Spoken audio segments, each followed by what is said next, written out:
jóvenes, vamos a ver nuestra segunda enseñanza sobre la carta a los Efesios. Y mi segunda enseñanza sobre la carta a los Efesios se llama Una vida con Cristo. Y como ya lo dije en mi enseñanza pasada, dividí la carta en dos partes. La primera, que eran de los capítulos 1 al 3, y la segunda, que es de los capítulos del 4 al 6. En la primera vimos todas las bendiciones que tenían los judíos antes de nosotros, pero que por el Espíritu Santo de la promesa nosotros fuimos también sellados con ese mismo Espíritu y ahora podemos entrar en esas bendiciones juntamente con los judíos. Esto gracias a lo que hizo Jesús en la cruz, ya que no solo pagó por los pecados de todos, justificándonos ante Dios, sino que hace una nueva nación, un nuevo cuerpo, una iglesia unificada, quita toda la amistad entre judío y gentil, y hace una iglesia unificada en la cual todos formamos parte dentro de ella, tanto judío como gentil. Ahora, nosotros recibimos todas estas bendiciones y tal vez no sepamos qué hacer con tanto.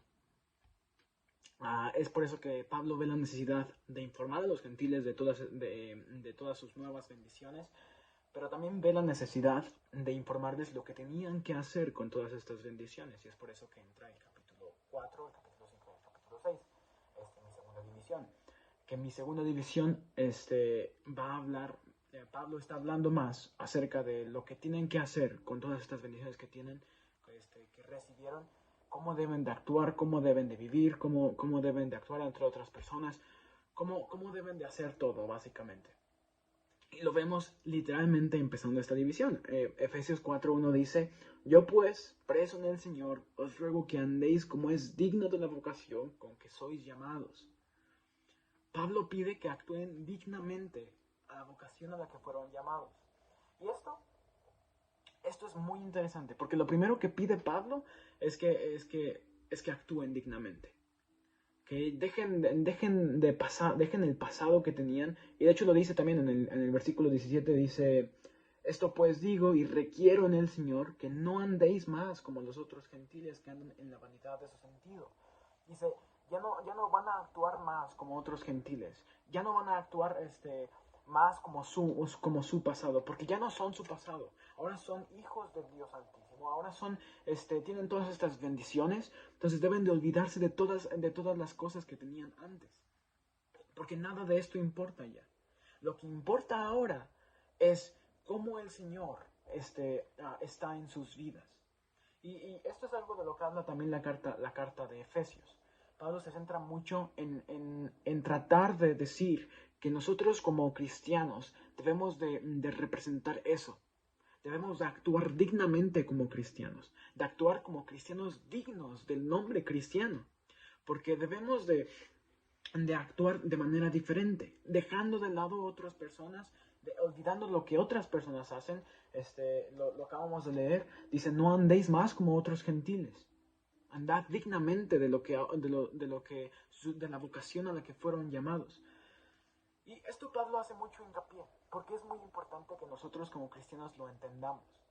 Es muy importante que tenemos que entender no solo las bendiciones que tenemos, sino cómo usar estas bendiciones. Pablo nos está instando, dice: requiero yo en el Señor. Yo les estoy mandando que dejen de hacer todas las cosas que antes hacían, porque ahora deben demostrar el reino de Dios en la tierra. Y esto es a lo que somos llamados nosotros. Nosotros como cristianos y como salvos, no solamente somos llamados a tener una esperanza de una salvación venidera o de que vamos a estar con el Señor, sino que mientras tanto debemos de actuar conforme a lo que nosotros tenemos ahora. Tenemos tantas bendiciones ahora que no todas las bendiciones que recibimos ahora son para nuestro futuro. Y de hecho lo dice en el capítulo 2. En el capítulo 2, versículo 4 al 6, Pablo nos está contando cómo bueno, lo leo. Dice: empero Dios, que es rico en misericordia, por su mucho amor con que nos amó, aun estando nosotros muertos en pecados, nos dio vida juntamente con Cristo. Por gracia sois salvos, y juntamente nos resucitó, y asimismo nos hizo sentar en los cielos con Cristo Jesús. Pablo no está hablando acerca de un futuro. Pablo no está diciendo van a resucitar y van a estar a un lado de Jesús, que eso es lo que va a pasar. Pero Pablo está hablando en un presente. Bueno, está hablando en pasado. O sea, al momento en el que nosotros creemos, nosotros ya estamos juntamente con Cristo en los cielos. O sea que debemos de actuar, debemos de saber esto. Nosotros en el momento en el que aceptamos a Cristo como nuestro Salvador, por el mucho amor con que nos amó Dios, ahora nosotros tenemos la entrada en los cielos, no en un futuro, sino desde este momento ya. En este momento ya tenemos la entrada en los cielos. Esto es algo muy interesante. Pablo no está hablando en futuro, está hablando en pasado. O sea, nos está diciendo que nosotros ya estamos en los cielos. Entonces debemos de actuar dignamente. Pablo les recuerda, deben de actuar dignamente, como si ustedes ya estuvieran en los cielos. Y el capítulo 5 empieza de una manera muy similar. Primero dice, andéis como es digno de la vocación con que sois llamados. Pero si no les quedó muy claro, Pablo lo repite otra vez, pero usando palabras más claras, palabras que ya van a entender mejor. Dice en el capítulo 5:1, dice, sed pues imitadores de Dios como hijos amados. Pablo ya no está diciendo, actuéis dignamente, sino que ahora él está diciendo, sed pues imitadores de Dios. Por si no había quedado claro cómo actuar dignamente, es imitando a Dios, tratando de imitar a Dios en todas las cosas. ¿Y cómo lo podemos imitar? Lo habló en el capítulo 2, dice, por el mucho amor con que nos amó. Aquí en el versículo 2 del capítulo 5 dice, y andad en amor, como también Cristo nos amó, y se entregó a sí mismo por nosotros, ofrenda y sacrificio a Dios en olor suave. Entonces, Pablo nos está diciendo, nos está instando, nos está requiriendo a que hagamos todas estas cosas, que imitemos a Dios, que actuemos dignamente de la vocación a la que somos llamados. ¿Y cómo hacerlo? Sabiendo que ya estamos con Cristo en el cielo. Sabiendo que esto no es para un futuro, no es para un pasado, ya estamos con Cristo. Y si estamos con Cristo, debemos de actuar como dignamente de esto. No vamos a recordar nuestro pasado, no vamos a seguir haciendo los mismos pecados que estábamos haciendo en nuestra incredulidad, sino que ahora debemos de entender todas las bendiciones que tenemos y actuar conforme a ellas. Y es por eso que Pablo empieza a hablar da muchas enseñanzas en estos últimos 3 capítulos. Nos dice cómo actuar. Justo dice, después de los que acabo de leer, 5:3 dice, pero fornicación, ni toda inmundicia o avaricia, ni aun se nombre entre vosotros como conviene a santos, ni palabras torpes, ni necedades, ni turanerías, que no convienen, sino antes bien acciones de gracias. Y luego anteriormente está diciendo, airaos y no pequéis, el que hurtaba no hurte más. Ninguna palabra torpe salga de vuestra boca, sino la buena para edificación. Entonces, Pablo está tratando, está diciéndoles todas estas cosas porque ve la necesidad de que dejemos todas estas cosas. Él está diciendo ahora, deben de actuar como Dios, deben de imitarlo a Él. Dice, no seáis aparceros, nadie os engañe con palabras vanas, no comuniquéis con las obras infructuosas y nos habla de muchas de estas cosas. Entonces Pablo, para terminar todo esto, empieza a hablar, primero habla como iglesia. Pablo está hablando que ya todos unidos bajo el mismo cuerpo, que es la esposa de Cristo, la esposa de Jesús, debemos de estar unánimes, porque tenemos un mismo bautismo. Tenemos un mismo Dios, tenemos un mismo todo. Y ese todo es Dios. Entonces nos está diciendo, deben de actuar, deben de unirse de verdad. Por eso es que al principio habla sobre las diferencias entre judíos y gentiles. Y cómo esas diferencias se dejaron de existir con la muerte de Cristo. Porque ahora ya no hay diferencia, porque ahora debemos de estar todos unidos en un mismo cuerpo. Entonces debemos de edificarnos a nosotros mismos como para nuestra buena, para nuestro propio bien. Entonces Pablo empieza a hablar sobre eso y se mueve, habla mucho sobre eso. Todo el capítulo 4 y básicamente la mitad del capítulo 5 es sobre eso. Y pasa a hablar sobre las relaciones familiares. Ahora, esto es muy revolucionario lo que Pablo está diciendo, porque no estamos, la familia que tenían los gentiles del primer siglo, la familia que tenemos ahora es muy diferente. Y aquí básicamente por esto es que podemos ver las diferencias. Aunque muchos de los problemas se pueden aplicar también a nuestra época.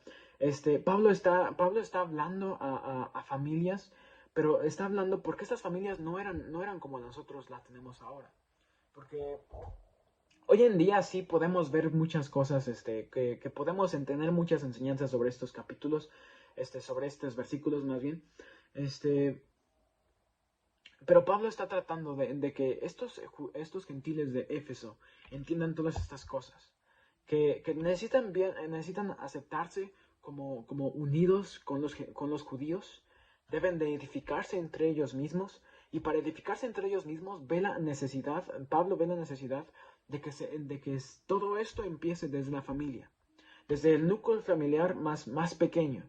Desde cómo deben de actuar las mujeres con sus esposos, cómo deben de actuar los esposos con sus mujeres, cómo deben de actuar sus hijos con sus padres, cómo deben de actuar sus padres con sus hijos.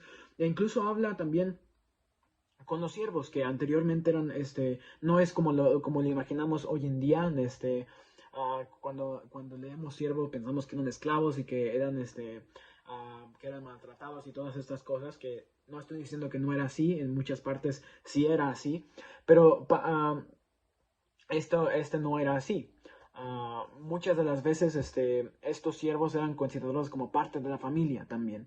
Y entonces por eso Pablo también habla sobre los siervos, porque también son considerados dentro de la familia, aunque no tienen los mismos trabajos que tienen en la familia. Entonces Pablo nos enseña a vivir como dignos de la vocación en la que somos llamados. Pablo nos enseña a imitar a Dios y nos enseña a imitar a Cristo también. Y de hecho es algo que recalca también en el cómo un hombre debe actuar con su mujer. Dice que tiene que amarla como Cristo amó a su iglesia. Pero bueno, todo eso pasa. Todo esto pasa hasta su última enseñanza, en la que Pablo está diciendo deben de armarse con la armadura de Dios. Y esta es una enseñanza muy importante. En el capítulo 6, versículo 11 dice, vestíos de toda la armadura de Dios para que podáis estar firmes contra las acechanzas del diablo. Porque no tenemos lucha contra sangre y carne, sino contra principados, contra potestades, contra señores del mundo, gobernadores de estas tinieblas, contra malicias espirituales en los aires. Por tanto, tomad toda la armadura de Dios, para que podáis resistir en el día malo y estar firmes habiendo acabado todo. Estad pues firmes, ceñidos vuestros lomos de verdad y vestidos de la cota de justicia y calzados los pies con el apresto del evangelio de paz. Sobre todo, tomando el escudo de la fe, con que podáis apagar todos los dardos de fuego del maligno. Y tomad el yelmo de salud y la espada del Espíritu, que es la palabra de Dios, orando en todo tiempo, con toda deprecación y súplica en el Espíritu, y velando en ello con toda instancia y suplicación por todos los santos. Entonces, Pablo, es muy importante que nosotros nos trabemos también con esta armadura que Pablo está hablando. Y es por la misma razón que Pablo lo está diciendo. Es para que estemos firmes. Porque nos van a llegar muchos problemas. Como cristianos, Pablo nos está diciendo, ustedes no están contra personas, no están contra lo que hay en este mundo. Su principal enemigo es el diablo. Su principal enemigo es alguien muchísimo más poderoso que ustedes y que ustedes no pueden solo. O sea que no debemos de confiar en nuestras fuerzas, sino que debemos de confiar en Dios. ¿Y cómo podemos confiar en Dios? Tomando la armadura de Dios. Tomando todas estas cosas, teniendo fe, teniendo el evangelio de paz, teniendo la cota de justicia, teniendo todas estas cosas. Pablo nos está diciendo, ustedes pueden estar firmes ante Satanás. Ustedes pueden vencerlo con ayuda de Dios, a Él, al que no tenían posibilidad, en el que en otro momento de sus vidas ustedes estaban debajo de su poder, ahora ya no. Ahora por el Espíritu Santo de la promesa, ahora por Cristo en la cruz, ahora por Dios que está en los cielos, y ustedes juntamente con Él, ahora ustedes tienen la posibilidad de ganarle. Esto no se trata de que nosotros vayamos buscando una pelea con el diablo. Esto no se trata de esto. Pero se trata de que estemos listos para cuando recibamos esos ataques, para cuando recibamos esas acechanzas que el diablo tiene muy preparadas para nosotros. Es por eso que dice Pablo, estén firmes. Porque con y tomen esta armadura, porque únicamente con esta armadura ustedes pueden estar firmes en su día a día. Ustedes pueden estar firmes en su vida con Cristo.